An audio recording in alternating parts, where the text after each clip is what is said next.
Hey everybody, welcome to an episode of Not For Nothing. I have a special guest here this week, a local tattooer. I'm going to let her introduce herself in a second. But in the meantime, I would like for you to like and subscribe this video, pass on the word. Anything you guys can do to help would be wonderful and most appreciated. But with that being said, why don't you introduce yourself? Hi, my name is Vicki Kochiss. I'm a tattoo artist over in Milford. I own a shop, Valkyrie Tattoo Studio. Opened up about 5 years ago. Now, how long have you been tattooing? Like, are you from Connecticut? I am. I'm from Connecticut. I'm from Milford. I started my apprenticeship in Milford back in 2011. Oh, okay. So, yeah, I've been doing it since then. 17 years old is when I started my tattoo apprenticeship. Oh, for real? How old are you, if you don't mind me asking, how old are you now? 31. You're 31. Yeah. Damn, 17 years old. Yeah. What made you decide to get into tattooing? Oh my God, I watched all the shows and just was obsessed with it as a teenager. It's something I did not consider, the fact that you are of the age where, you were a fan of the shows. Yeah, so. When those really became big and popular, used to watch them all the time after school. Nice. And I just have been drawing since I was a kid and just was I want to make my artwork permanent on people. This is so cool. And then you tell your family that and they're just why don't you go to school? Maybe don't do that. And I'm there's so much else you could do with yeah, exactly. Well, so at 17, did you have a tattoo at the time? Connecticut is one of those states that does allow for a 17-year-old, 16-year-old to get tattooed. Yes. So I did. I mean, I had a few when I was really young, illegally, but then I went and got tattooed when I was 16 turning 17 at the place I ended up apprenticing at Ritual Inc. And I asked them, hey, are you guys taking apprentices? And they're like, yeah, come back with your portfolio of your artwork and we'll go from there. And then I graduated high school that year. And then I was like, I'm going. I'm going to try it out. I'll be honest with you, that's really impressive. I only know of a handful of people that got tattooed under the age of 15. Yeah. I do know a couple of people. And a handful of them actually moved on to actually become tattooers. Yeah. And they did start tattooing around...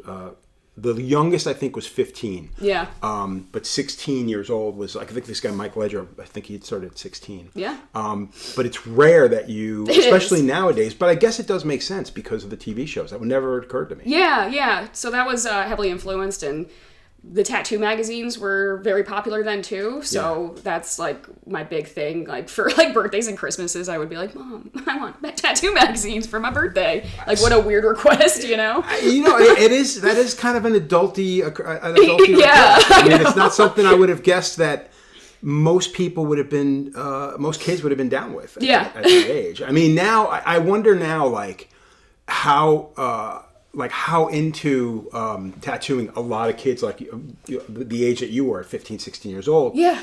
And I mean, we get parents that come in and say, oh, my kid loves tattooing and they know how to draw really well. Yeah. Is there any advice you can give us? And I just tell people don't. They don't want to be in this. They don't want to get into this. Right.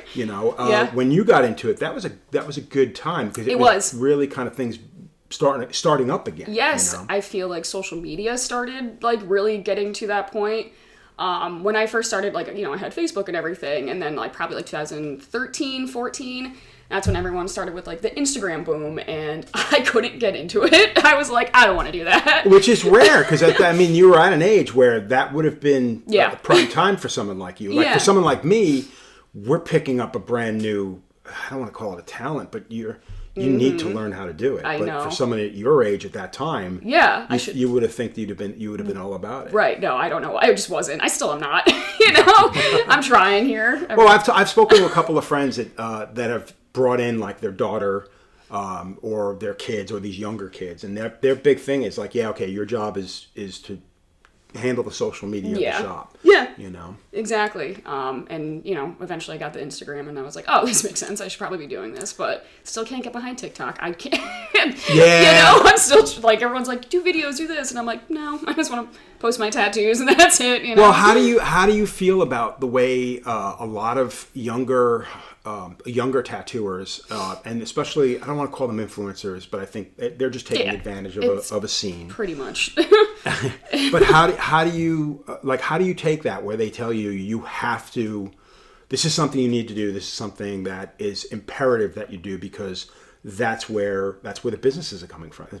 I mean, I get it. Like, it is constantly evolving into that. I don't know. Like, I guess because I started in 2011, from like a traditional apprenticeship and everything, that they also weren't really into social media, so I never was like influenced into doing that. Right. And then just seeing, like, and no offense to anyone, like, if that's how you're, getting customers and you're doing your little TikTok videos, that's cool and that's great. Right. But for me, I'm just like, I don't know, it's hard for me to get into it, Well, I mean, it's not a bad thing. And I think at a time too where you would imagine, especially if you're only 2 years into tattooing, that more of your focus, I would imagine, is going to be on becoming a better tattooer. Exactly, and it should be. But I feel like newer tattooers or apprentices, like, they're like thinking more of the social media aspect and not so much of the tattooing aspect when it comes to that. Well, I think because it's been proven that I don't think it's entirely as important to be a better tattooer than you are a promoter. Exactly. And it bums me the fuck out from a tattooer standpoint, because I think it's fucking lame, to be honest. No, I get it. You know, because I think the fact that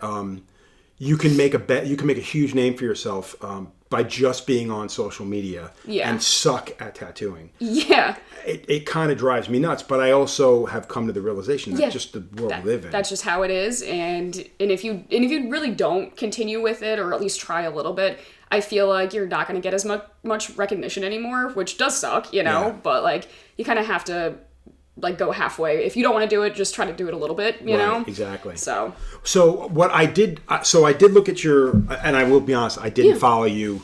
We invited you to a show that we'd done here last year. I remember. And did you guys take part in the show? I don't remember. We did. We did the all hands on deck. All the hands on deck. Okay. Yep. So I wasn't following you. I think the shop follows you. Yeah. But I've noticed, and this is going to go back into the social media thing, but a lot of the photos on your Instagram and stuff are not desaturated, like the what's the name of the filter? The ones polarized. Yeah, the lens. polarized. Yeah, okay, yeah. So for me personally, I was never down with that. I get hated it. I was always wanting to take snapshots. I've had a lot of good friends of mine reach out to me and be like, yo, man, like, you got to work on this because your pictures suck, How do you feel about, like, I see that you guys are all doing it, and I'm doing it now too. I'm more and more, and I started putting the lights out in my fucking room to take a photograph. Yeah, I know. It kills me. Yeah, I'm like, sorry, I'm turning the lights off. But it is one of those things we have no choice, I think, because people will literally breeze past something if they don't see it. If it doesn't stand out to them, Exactly. Now, how does that make you, how's that making you and the rest of the people, how many people you work with at the shop? There's 4 of us there, including myself. Okay. So, I like it. I feel like, you don't get that weird glare. Like, you see what the tattoo actually looks like in person compared to when you're taking a picture and there's like that shine going through it, Right. That's why I like it. But I can totally understand why people don't like it. I feel like a lot of people who are against it are like, oh, it doesn't look like real, Right. Well, it's like when you look at a blackout sleeve. Yes. You know what I mean? Like, I've only seen a handful of blackout sleeves that were fucking black. Yes. Where they almost look like what they looked like in the photograph.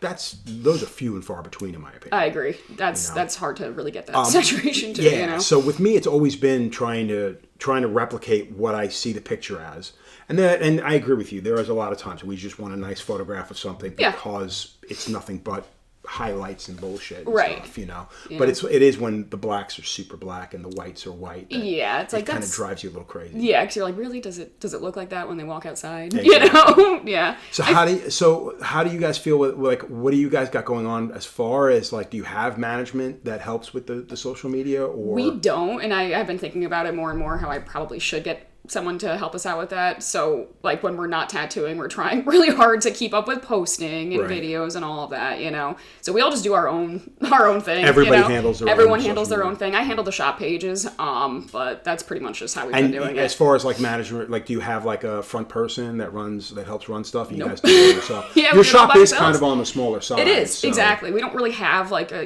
reception area or anything like that. It's just you walk up, it's our waiting room, and that's pretty much it. Right. We all do our own booking. We have our website. It all goes right to our emails, and we just find it easier that way for us, I'm sure if we have someone there, like, booking for us and talking to customers, it would be a little bit easier, but, Well, I think also when you get a client that comes up and some feel bad about you having to make you stop so that they can talk to you. Right. But there are a lot of people that I think are much more appreciative when that happens. Yeah. And they're like, oh yeah, they stopped tattooing and spoke with me and actually booked my appointment right then and there. Exactly. And personally, I like talking to the customer. You know, I don't want to have like a middle person and be like, oh, what do they want? You know, like I want to feel them out. I want to see like if this is something that I want to take on, and that's how everyone feels at the shop too. You know. Right. So. Well, when we did we have a management here, but she does more than just work the front. Like she helps me with the back end of things, which is a big deal for me because trying to run a business and then try to pay bills and everything else. Yeah. Obviously you know what that's like. It gets a little overwhelming. It's a nightmare. Yeah. It's an absolute nightmare. Yeah. So with her, but it's a similar situation, and it's burned her ass a handful of times because we've had clients come in. And our first thing is, if they don't know who they want to get tattooed by, we can ask, well, what are you looking to get done? But everybody in here does everything. So it's not like there's one person that's going to be much, much better than anything else. So with us, we've always wanted people to look at the books and make their own decisions. And not like that. Because a lot of times they're coming to the shop not because of one individual. They're coming to the shop because of the reputation the shop has made. Yeah. And there's a lot of people that get kind of pissed off that she's just not willing to. And I think for her, it puts her in a weird spot. Where it's like, I'm going to throw this one at Adam, and I'm going to throw this one at Joe. Like, well, what the fuck, me? I'm next in the rotation, whatever. Yeah. And we don't really have a rotation like that because it really comes down to when people can get in. Exactly, like who has openings at this time frame, and pretty much stuff like that. Now, how does it work with you guys? Do you guys have, like, for the most part, people are coming up to get tattooed by one of the individual artists, or are they coming up just because of the reputation of the shop? Both. I feel like we have a really good location because we're like right in downtown Milford. So, if someone's just walking up into the shop and they're like, like, hey, I just want to get tattooed. Okay, we'll see who has availability sooner. We see what style they want and have them, same thing, go through our books and everything and kind of guide them that way. But we do have people like that will come up, and we have an awesome black and gray realism artist in our shop, Alan Barbosa, and everyone's just like, oh, I want like a beautiful portrait or this and this. So you're going to give it to him. Yes, exactly. So if they have something very specific like that, then okay, like I'll guide you into the right direction. Right. Yeah, that's we do something similar here. Like if I'm in the front, I'll be the one that goes, oh yeah, Joe's going to be better at this than Adam. And whatever. Exactly. What I mean? So you try to find the best artist for the client, obviously. But but it is nice to have the fucking client think a little bit for themselves, because I think a lot of that's been taken away from a lot of it has nowadays. I feel like I've had an influx of people coming in being like, I don't really know what I want, and I'm like, all right, and then you should probably think about that a little bit more before you come in and book something, Well, it is kind of funny when you look at all the fucking memes that are just like, hey, how much does a tattoo cost? I want a sleeve today. I want this, and you sit there and it's just like, it's how are they not getting the fact that there's individuals out there making fun of that type of person. And there's a lot of people that get bent out of shape. I mean, there's a lot of tattooers that are like, you shouldn't be making fun of your fucking clients. Right. My answer to that has always been, well, obviously you never had to deal with these fucking people day in and day out. You know, it's not a matter of, I mean, there is making fun. There is. We're obviously making fun of people. But it's more done in a joking way. It's not meant in a I don't think it's meant in a real like sarcastic shitty way. Yeah, like fuck them, like we're not being mean in that aspect. It's just like you said, like do a little research on your own, like if you aren't sure, then maybe just wait a little bit. Like, and that's again like social media, that's what that is now, you can find anyone's work online. Right. You can find the style that you really like and kind of go from there. So it is funny when they're coming in a little clueless, and we try to work with them the best we can. Well, I mean, that's the only thing you can do. Yeah. I mean, lately it's been, I've always asked people, like, how did you hear about us? Yes. And I was used to hearing, oh, well, I've known who you were for many, many years. Yeah. Oh, Eric has been a staple of New Haven for 30 years. Like, so there was always the people that knew who we were based off reputation. Mm-hmm. But now it's all Google. It's all it's not even word of mouth. And again, I'm not shitting on it, but it is. I like it better when it comes from somebody that we've tattooed. Yeah. And then they come in because, oh, I saw this piece on the street and the guy said it was you. Or back in the day, it would be like, oh, I saw the piece that you did. I knew it was fucking your work. Yeah, yeah. I feel like back when I was doing my apprenticeship, though, back in 2011, I feel like that's how it was, too, though it was really word of mouth. Like I said, it was just like, oh, I know someone who was here back in this day, you know, like come and get tattooed and book with that person. But now I feel like it's different. It's not really like word of mouth that much anymore. Yeah. But it is always nice when people are like, oh, I saw your work here in public, and you know, this person told me to come here. Exactly. You know, so I think it's one of those things. It's kind of sorely lacking. Yeah. You know, because but again, I think it's like everything in this business now, social media. Whether it be Facebook or Instagram, or whatever, I think it just kind of like, it just takes the human aspect out of it. Even with the magazines, I love the fact that you mentioned magazines. Yeah.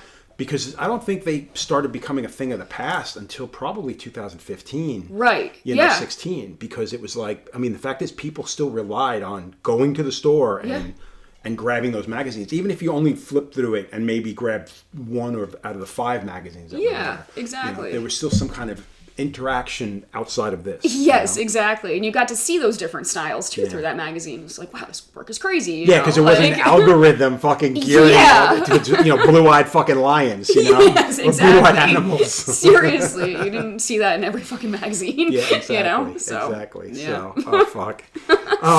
Well, you said you had a pretty traditional apprenticeship. So, having said that, like, did you learn on coils or did you learn on rotaries? I did. I learned on coils. I didn't have anything special. I literally had a machine from like eBay, a couple machines from eBay, and my buddy Alan, me and him worked together for so long, and he had a bunch of spare parts, so he would help me like Frankenstein my machines together. Oh, but that's amazing. I mean, you know, because first of all, to know your tools is tremendous. Absolutely. And to be able to cater your tools to the way that you want to work is even better. Yeah. You know? Exactly. How long did you work with coils before you switched over? Oh man, it wasn't crazy long. Probably like 5 years, you know, I want to say. And then I totally hopped on the rotaries after that.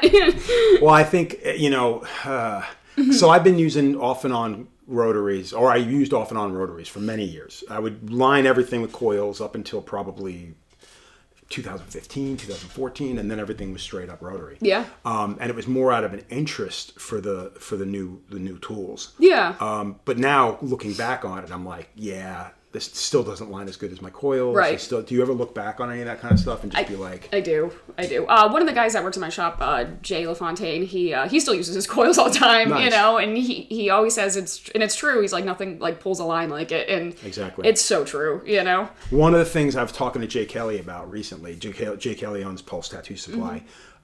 Great tattooer. He's been tattooing for almost 30 years. And I remember having the conversation with him recently, and he's like, yeah, man, he's like, I fucking hung up all my rotaries, and, you know, I'm just going strictly coil. And I'm like, well, why? And it's something we've had conversations with in the past. And his thing is, it's like, well, I'm seeing stuff coming back healed a year or two later, and I don't like the way the line work is aging. Some of the shading is not aging the way I'm used to seeing it. Yeah, I can see that. And it could be any number of things. Me personally, I've often said I'm older now. I don't tattoo the exact same way, but I've always felt that way. Like there's certain things, like certain lines and whatnot, just don't. They don't hold up the same. Yeah. You know? No, So. I agree. I feel like I like the new technology too, you know? So like seeing the new shit that's been coming out, I feel like that's pretty cool to experience as well. And I feel like I got to keep trying it, you know? Yeah. Well, it's hard to walk away from things like, you know, from things like cartridges. I mean, I know. that's been probably the biggest chores because like I always set up, you know, 2 liners, 2 shaders. Now with the cartridges, 9 times out of 10, I'm setting up 3 liners and at least 2 shaders. Yeah. You know? Because it's too easy to just reach into a box and grab stuff. I know. Which is good because when you used coils or you used needles on the bar, it kind of meant you were lazy. Yeah. Or you forced yourself to using a particular, you know, like line weight or needle that you wouldn't have done if you had the opportunity to change quicker. Right, and now you have those options where you can have multiple line weights and, you know, a little spoiled, I feel like, you know. Oh, yeah. Super spoiled. And again, it's relatively cheap. It's going to be interesting to see what happens over the next year or two because of all the things that are happening with the tariffs and whatnot, and whether or not it's really going to affect us. I think it's going to. I mean we're slowly seeing that regardless. Absolutely. You know? We're definitely going to see it at some point, you know. So what are you using for machines? Are you a sponsored artist in any way, shape, or form? Not at all. No, I use FK, the Flux machine. Okay. So wireless, you know. No, that's everybody now. Yeah, I'm just going to say everyone's doing it. And Yeah. I mean, it's great, especially when we just did the convention. Easy setup. Yeah. Don't have to bring a lot of shit with me anymore. So Yeah, I was going to say, I mean, I've still not gone wireless. I like my power supply. I like the weight of that hanging off the back of the machine. I get that. So I've not been able to make that transfer. I think I'm the only one in the shop that still has a wire. Yeah. Into his machine. I think oh, no, that's not true. Timmy also uses he's not wireless. So I tried it like 2 years ago for the first time, and then I was like, oh shit, this is nice. and the technology has come a long way. And just has. in the past year or two, the technology has come a long way, you know? So, Yeah. But again, I still don't find myf really falling for it just yet. You know, maybe eventually, but yeah. But I mean, even now, I'm slowly sliding back into coils more often than not. So it's been nice. You know, I mean, I'm sure that is nice, and there is like a little part of me that's like, I should break one of these out and just like mess around with it. You know? Exactly. Yeah. So you just recently we were talking about, you brought up a convention before about the being wireless and stuff like that. So the New England convention just happened. This past weekend. How many conventions you said you were doing some conventions back to back? Yeah. What were some of the shows you've done? We did Tampa, Villain Arts in November, then we did Philly in January, and then we just did this one in New England. We try to do at least like 4 a year, like every quarter. You know? You go as a group? We do. We try to. Whoever can come with us, you know, whoever wants to travel or, you know. Make the trip. Yeah, exactly. But I'm trying to do more. I got into them a little later than I wanted to. I think I started probably getting into them like 3-4 years ago. I don't think that's a bad thing. I think that, you know, especially being a shop owner, I think it's really important that you set up your home base so that you always have something to go back to. Exactly, yeah. You know. As far as the shows, like, so I watched the shows. I used to do shows when there were 50 booths. Yeah. You know what I mean? Yeah. And it was maybe 100 artists, you know? Right. Where rooms were like, you know, $75 a night because there was an actual hookup on the fucking hotel. Sounds nice. Yeah, exactly. And I've watched it just blow the fuck up. And Villain Arts was one of the first ones. Oh, yeah. And that was one of the first ones for me that I swore I'd never do again. Because I just couldn't see supporting something that ridiculously large. I'm pretty sure 1,000 booths this past year. In Philadelphia, in Philly it's insane. Yeah. I was like that. I've never seen one that like packed like that, like booth wise, you know. Right. Which I was like, all right, that's kind of too much, you know. It's entirely too much. Yeah. I mean, when you did the Philly show, because the Philly show is the one that's most notorious for it. Yeah. Did you have appointments set up, or were we just doing walk-ups? I did one day. I had a full day booked in advance on Saturday, but Friday and Sunday I did walk-ups all weekend. So. Now, did you catch the were these clients of yours that came to Philly, or are these clients that knew you were coming to Philly? No, just people that reached out that knew I was coming over there. So, which was pretty nice to have that. Oh, that's tremendous. I mean, that's what it should be. I think the biggest issue I have with a lot of the conventions nowadays are most of the people that are doing them, especially if they're local, they tend to bring their own clients to the event. And my issue with that has always become the fact that A, you're not picking up a new client, and B, you're now charging your client that would normally be getting tattooed at home admission to come get tattooed. And then they may feel like, oh, well, maybe I want to stay. And I get it. There's going to be a lot of people out there that are going to say, well, dude, who are you to tell someone they shouldn't get tattooed on a convention for? I'm not. I'm just saying that when you measure the value or the how good the convention was, you should take into consideration where your clients came from. Right, exactly. And I feel like when we do the New England one, I have like people that will book that either that I didn't tattoo ever before, they're just from the area, or some of my customers will be like, that'd be fun. Like, can we like finish my piece there? And I'm like, yeah, sure, we'll do it, you know. But for, you know, traveling, and it was really cool to experience tattooing in a different state and having someone that I don't even know like reach out and book full days. I think that's the best thing about going to shows like that, because when you know that your stuff has reached beyond your own hometown and beyond your own clientele, when you go to a different country or you go to a different city and state, the idea that they actually took the time to get to see, they actually looked at the list of artists and said, oh, I really dig her stuff. Right. You went back to and then you get to build up a new rapport. And then if you decide to go back to the convention, you most likely have a guaranteed client for the following year. Yeah. You know? Yeah. I do have to say though, with for Philly, with it being like so many booths, like walk-ups, it's just like, as soon as people walk in, they're like almost overwhelmed. Yeah. Where they're like, we're looking at your stuff, but like I kind of want to walk around the rest of it and see. Like I don't want to just sit yet. Like I don't, I want to check out everything, and then they either come back or they don't. Well, that was the thing. I think what ended up happening is they're so overwhelmed by what's going on that they sit back and they go, okay, I'm going to start. I'll walk around. I'll do one loop, and they probably get maybe 5 or 10 aisles in, and they go, I'm just going to go to this guy. I'm not even going to try to find I'm done. I'm fine here. Exactly. It's like, because at that point, it's like, how much more walking around are you going to do? Because you're not going to, chances are you're not going to be able to find the first booth that you fell in love with. Them, no. So, exactly. So, again, I've never done the Philly show after it became this debacle of this nightmare. And again, I'm not knocking the show. No, I get that. The show is great. Yeah. But, I don't think I'll ever do it. I just don't. I want there to be some kind of like, I don't know. It's the second you're on a concrete floor in a fucking giant barn of a fucking building. And there's, this, you can't even see the ceilings. It's, you know what I mean? Like, to me, the convention loses all heart. It bums me the fuck out. I get that. And again, I'm not saying that every show that's like that sucks, because that's not the case. No. But for me personally, I like being in a hotel. I like we're getting ready to go to Hell City in a couple of weeks. And I'm really looking forward to, being able to leave my hotel room, take the elevator down, and go straight to my booth. And I want to take a break in the middle of the afternoon, I can do that. Exactly. It's very nice. Yeah, when we did Philly, they had the Eagles playoffs the same weekend. Oh, so I heard about that, yeah. Fucking madness. Yeah, that was crazy. We had to walk with all of our shit back to our Airbnb because you couldn't pull your car around, So I was like, this is just too much. Yeah, it's funny, too, because the conventions, for me, like, I got out of them for a time. Like, I was still doing 1 or 2 a year. Mm-hmm. But I got to a point where I'm like, you know what? I'm fucking over this. I'm getting too old for this shit. It's just lugging shit back and forth. It gets real difficult. Yeah. But I will admit, like, having only done a couple of shows a year, now I'm getting to the point where I'm like, I want to start doing shows again. I miss a lot of my friends. COVID fucked everybody up on that. Yeah. I mean, there was probably a good, 10 or 12 years. There were certain shows, like I did a show in Barcelona, and there were friends that I hadn't seen in probably 15 years.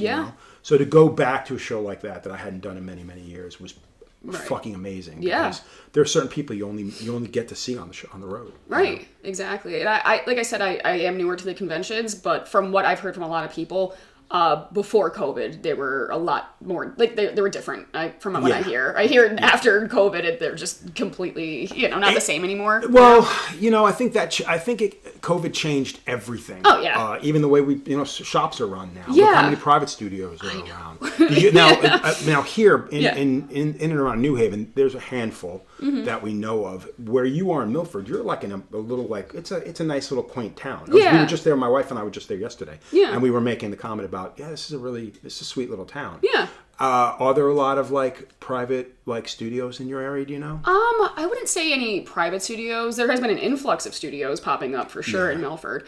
But as far as private, I can't really think of anything for that area, So my wife said yesterday she thought that Milford had like a town ordinance where you couldn't be in the downtown area, but that's not true because you're like literally right off of Main Street. Yeah. Like you're set back behind Main Street. Yeah. So when we opened up Hope, we were on the second floor. Yeah. And we were downtown New Haven in a not so great neighborhood.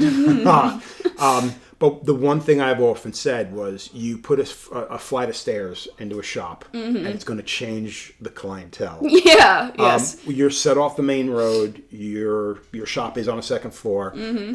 Have you noticed anything change like that? Because the first shop you were in was a street shop, ground floor. Yeah. So you notice a difference in the clients, how often they come up and whatnot? Yes, I do notice the difference. Like I said, like we are in a good area, but being on the second floor and pushed back off the main road, you don't get as many people walking in, but I do have to say you don't get as many crazy people walking in. That's what I'm saying. Which I'm okay with. I'll take it, compared to the last place I worked at where I swear to God, every fucking day I was like, all right, I could write a book with like the stories of people walking in and the crazy questions and like and having the funny to kick thing them out. about that is, and this is something I think that a lot of shops are lacking nowadays, is that crazy client, that interaction you can have in that kind of a shop. Yeah. I'm not going to say that it's always good. No. But I'm a firm believer that it helps you grow as an artist and as a human being if you got to deal with that shit on a regular. I agree so much with that. I feel like a lot of like the younger tattoo artists right now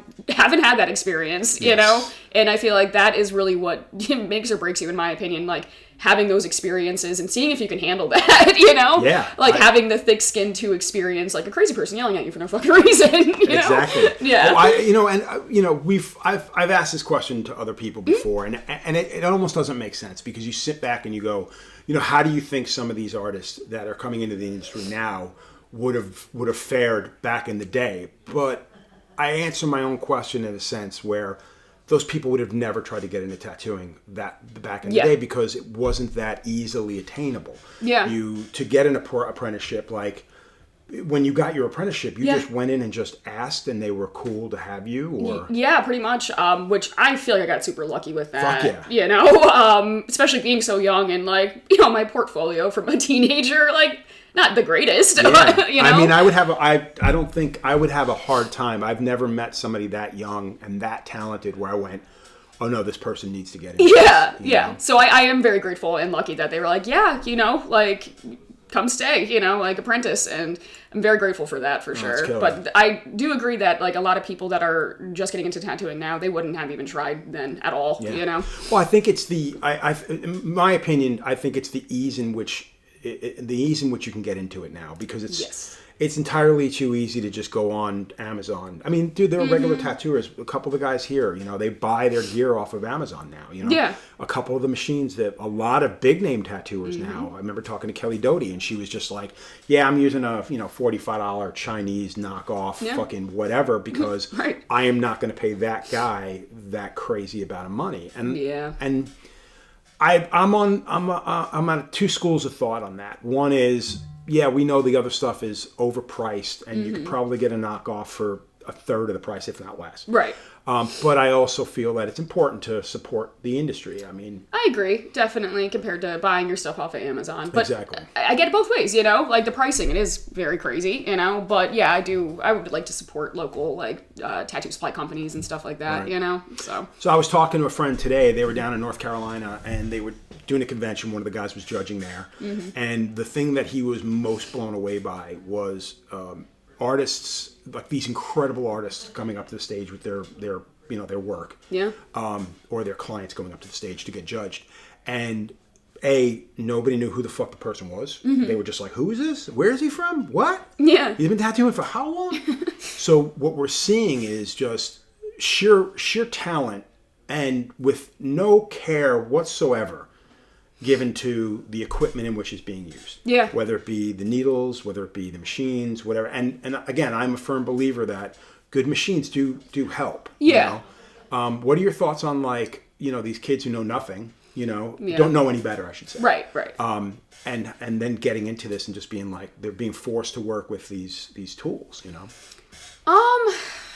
Like, what do you mean? Like, just like getting random shit? Like, yeah, just buying random shit, not knowing that there is a slight difference between FK and the knockoff FK. I don't know. I feel like, well, again, I did also get my first machine from eBay, Okay.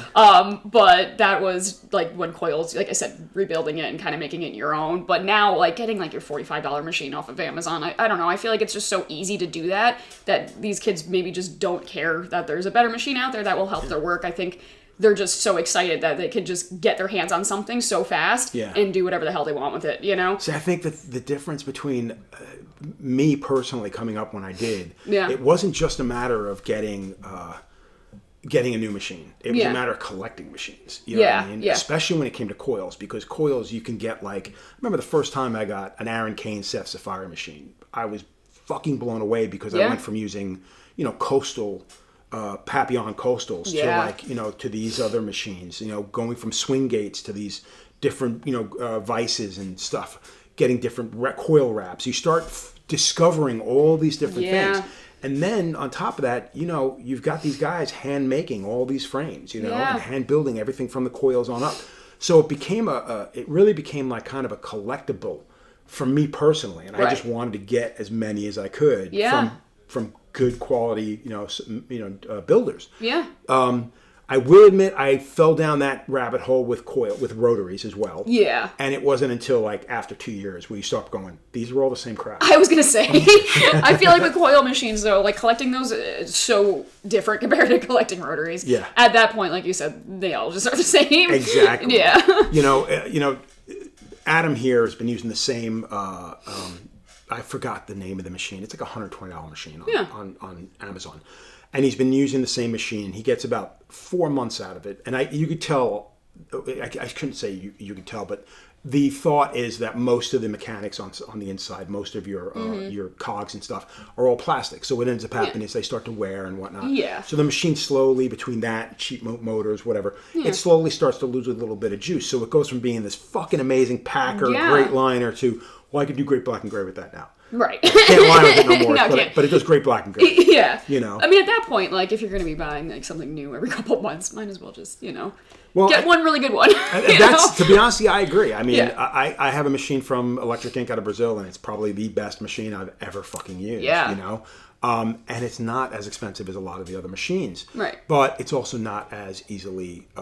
it's not as easy to buy because you have to deal with, dealing with Brazil and, there is a language barrier. So, Right. But I've been handing them the information out to certain people and they're slowly making the changes. Yeah. And again, that's where you can see the difference between this and that, Yeah. And I think that's a really important thing as an artist to know your tools. Yes.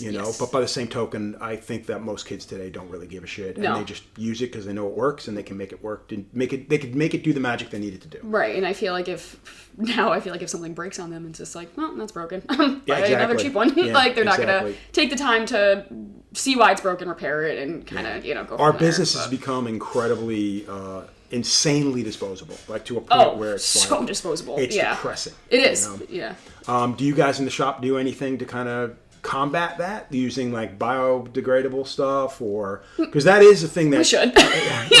but Well, that's the big thing here. I mean, we have eight artists, including myself, and it's a lot. And I did try to go down that route. I did try to start looking into biodegradable stuff. But Right. again, supplies for 8 artists, because we supply all of our disposables here at the shop.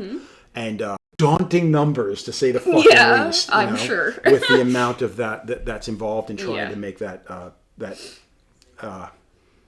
ecological Right, yeah. change. No, I've definitely thought about doing it before where I'm like, I really should get on this, and then I don't know, maybe it's just like laziness, I don't know, where I'm like, whatever, I have my supplies, I've been using the same stuff for many years, I know what I like, and that's just how I like it. Well, I think the reason why I started deciding to make the change is because back in the day, we used to buy everything from Sears Supply. Like if I bought medical supplies, anything came from Sears Supply. I did that for decades. And it wasn't until Sears Supply started to go out because Amazon started to rear its ugly head. Other suppliers started to pop up. Medical suppliers stopped dealing with Sears and started selling directly. Yeah. So it just became, okay, well, I'll just buy directly from the companies. But now you can't even do that. Because most of the time it's like it's cheaper for us to buy from Amazon a lot of times. Like, Right. Compression tape, shit like that. Yeah. Than it is to deal with a good supplier. Yeah. Yeah. I remember during my apprenticeship, and after, my mentor, Jose Almodovar, he used to get everything from Unimax. Oh, God, yeah. Yeah, so it's like you couldn't really go online and pick, like, from Amazon, like, what you want to get. Like, he would just be like, all right, I'm writing down a list of what we need. I'm going to call them real quick. Exactly. And we're going to hope it gets here when we need it. And if not, we'll figure it the fuck out. Exactly. When I first started tattooing was when needles on the bar, pre-made needles on the bar were being done. Yes. So my making needles was a joke, So buying stuff from Unimax was one of the first companies that were making pre-made needles individually packaged and sterilized because they had such an underground business in Manhattan that it was just, we'll just make it so we don't have to stress what you're going to do with that fucking needle. Yeah. And that was kind of like a big fucking deal back in the day. And now it's like we take all that for granted. Yeah. But honestly, I remember Unimax when it first came out. It was like a little paper catalog. Order the stuff you need. Yep, exactly. So and we used a lot of those disposable package needles, so it's crazy to see like just that difference just going to Amazon now. Yeah, exactly. Now you're buying 50 packs and blister packs and right. Do you guys have any suppliers come into your shop? Yeah, we get the FYT truck that comes by, which is pretty sweet that they started doing that, you know, because when we're like, oh, fuck, we forgot something. And they're like, oh, they're coming in this week. So that's great. Yeah, the guys here use the FYT and they use the Mithra guy comes up here too. Yeah, exactly. Like I said, I've been dealing mainly with Pulse. Mainly just because I want to support a local business. Right. And I've known those guys forever. Yeah, other than that, I've always been ordering stuff from Tommy's, you know. That's what I've been doing that for a really long time. Okay, nice. So between those two. Nice. So Adam was telling me that something in your shop is going on now. One of the folks at your shop is having a Kickstarter. What happened? So not Kickstarter, excuse me. GoFundMe. Yeah. So one of my artists. Oh, no, you're good. Brooklyn. She got diagnosed with lupus back in October. Oh shit. But it was just super weird because like no one really knew what it was, and she's in the hospital. She had a bunch of issues with her heart going on. So it was super scary because we were like, what is this? Even the doctors don't even know what this is. She was in the ICU for a really long time. Wow. It was terrifying. And then eventually after like 15 days of her in the ICU, they were like, oh, this is lupus. You're just having a crazy flare up right now. So she was out. She was on a bunch of different medications and like, you know, just completely not able to really do anything. She came back part-time, I want to say like a couple weeks ago, maybe a month ago now, and tried to do it slow and just like take one small appointment and then ended up back right in the hospital. So, and then it was the fluid around the heart, all of that again. Yeah. So she's like, I don't know what to do. Like, this is my life. I'm tattooing, but like, you know, trying to make money, pay my bills and everything when I want to be back at work, but like my body's not letting me. It's just been such a shit show and I feel for her. Now, like most other tattooers, does she have any kind of coverage or anything like that? Any insurance or anything? She does, yeah. Oh, good for her. That's killer. Yeah. So she's been okay, like health insurance wise, but as far as like, you know, everything else, it's a little... Yeah, I mean, I think the biggest thing with most tattooers is like they don't think about the important things of like insurance and being able to make sure that God forbid something happens, you're covered. Exactly. You know? Yeah. But even with that, like you said, there's also that initial, like I want to go into work every day. I want to, these are my clients. I need to keep on top of them. Yeah. Because I mean, a lot of clients, you know, out of sight, out of mind sometimes. You know. Yeah. Exactly. So most of our clients been pretty understanding. And they've all been great, which so lucky, you know, that everyone's been like just calling just to be like, hey, how is she? You know, just you know, want to check in. So cool. Yeah, it's been good with her clients, which is nice. People understand. So. Well, like I said, I'll put that all down in the description below. Yeah. So that, you know, at least I appreciate that. I know she will too, for sure. Yeah, exactly. So yeah. Is there anything else you wanted to touch on? Like anything you wanted to kind of?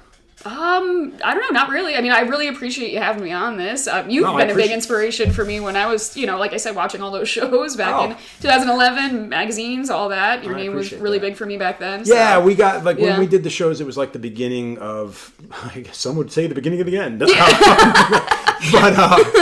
yeah, I mean, as far as that's concerned, I mean, I'm not upset that I did it. I'm not angered about myself that I did. I mean, I fucking did it. Right. But I will admit, I've become very disillusioned by what's going on with the shows. Do you still watch the shows? Not even a little bit. No. Yeah, they've changed a little bit. You know. Oh yeah, I mean, I think the biggest changes is the caliber of artists that are on them now. Oh, for sure. I mean, James Tex won the last one. DJ Tambe won a couple of. Now DJ went from being a competitor on two different shows to now being a head judge of this new show, you know? Yeah. So, I haven't watched any of the new stuff. What did you think of, like, because there were quite a few Ink Masters on the floor this past weekend. Did you get to see any of that, or you were pretty much in your booth? I was just really in my booth. Yeah, trying to, you know, get work done and, you know, talk to customers, you know? That's really what I'm there for. So, you know, when you go to shows, do you not want to take advantage of the fact that there are tattooers from all over the country, all over the world sometimes at these events? Like, because, you know, some people would make the argument is if you take the time to go out there, then really take advantage of doing it, you know? Yeah, that makes sense, you know, like networking and all that, but I also am the type of person that's like, I don't want to bother you. Like, you know, I don't want to be like, hey. Well, but this is a perfect example. So I didn't go to the show. Adam went for the shop, and Joe went before that. And I had said to him, I was like, hey, man, if there's anybody that you see out there that you want to see on the show, like on the podcast, like, please let them know and pass them along. Right. So he passed a number along to a couple of people, and you got back to me yesterday. Yeah. And I was like, hey, man, like, I've got an opening. I would love to have you sit. That's the kind of thing you don't get if you just keep your head down. Yes. And that's something I think that, you know, old and new. And that's one of the reasons as an older tattooer, I find myself going back out on the road to take advantage of all the new faces that are out there, all the new Yeah. suppliers that are out Yeah. there, all the new everything. You know, because I feel that if you are just at home, and there's nothing wrong with never leaving your shop. I Right, really don't feel right. there's anything. Because if anything, it's more important to build up a reputation at home Yeah. than on the road.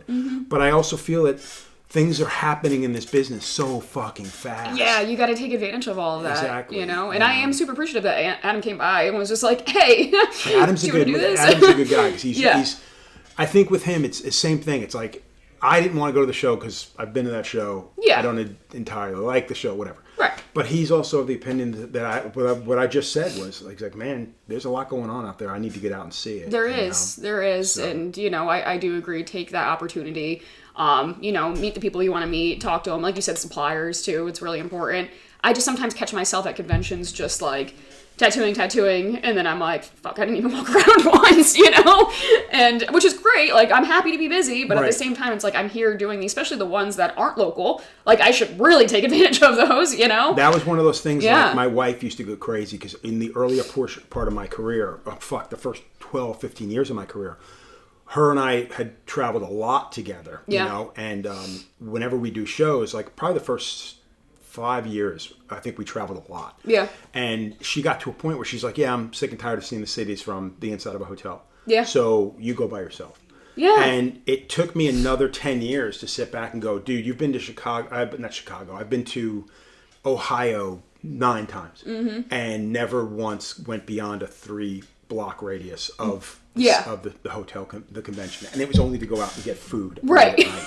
Yeah. You know? Yeah. So now I take advantage of it and I try to go a day early. And again, I understand Yes. that's difficult, but I try to go a day early, stay a day later, Yeah. check out the cities. Yeah, that's why when we went to Tampa. That one, I was like, no, we're staying. We're staying a little bit longer. Exactly. Yeah. Florida, exactly. We're hanging out. Nice. You know, so that's cool. And then my husband, he comes to all of them. He's been like a really big support system for me, and he's our little booth bitch now.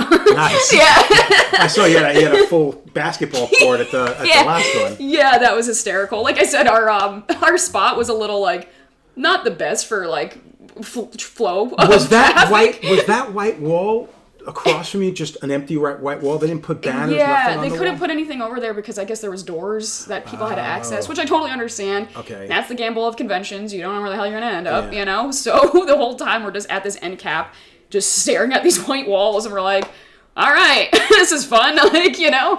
But we made the best of it. Like I said, my husband got the basketball hoop, which Nice. brought a lot of attraction over there. Which Well, is funny. honestly, yeah, that makes sense, Yeah. man. You need to get a barker at that point. You need someone to drag people out to that end of the convention. Yeah. Because it is true. Your location could really make a big It does. difference. Yeah, you yeah. know? And I feel like because like we were on the end, like it kind of looked like it ended at one point, so you kind of didn't really know we were over there the way you were walking around. Yeah. So or you just like hit it as soon as you walk in, and people just take that turn so fast that they just walk right by. They just keep walking. Yeah, exactly. Well, you know, that's funny because conventions, like many years ago, they started bringing in these guys. You know, obviously you had bands, you had all kinds of entertainment. Yeah. But then they started bringing in these announcers, and at first I hated them because they never shut up and they're constantly talking. Right. They're not really. I mean, they're there more for the clients than they are for the tattooers. Yeah. But then one of these guys, I'm not sure which one, got the bright idea that it's like, hey man, this guy's sitting around doing nothing, so he starts telling people like, hey, I'm in booth such and such. This is such and such. Come on by. I did notice that at this convention they did that. They had people like, you know, had this one guy walking around and it was just like, oh, booth whatever is available if anybody wants to come over here, you know. That's the thing. I think those are the important things that I think more and more tattoo convention promoters need to start figuring out. I get a little freaked out because I talked to a bunch of people this weekend. There were 3 different shows that we knew of, and then I found out that there were 7 shows in the States that we know of this weekend. It's nuts. Right. And you really need to be picky about where you go. Yeah. 'Cause I was always of the opinion that the best shows were the ones that everybody from all over the country and world we're going to. Yeah. You know, which makes sense. You like know? when we used to do the Detroit show, the Detroit show I did back in 99, I think it was, 2099.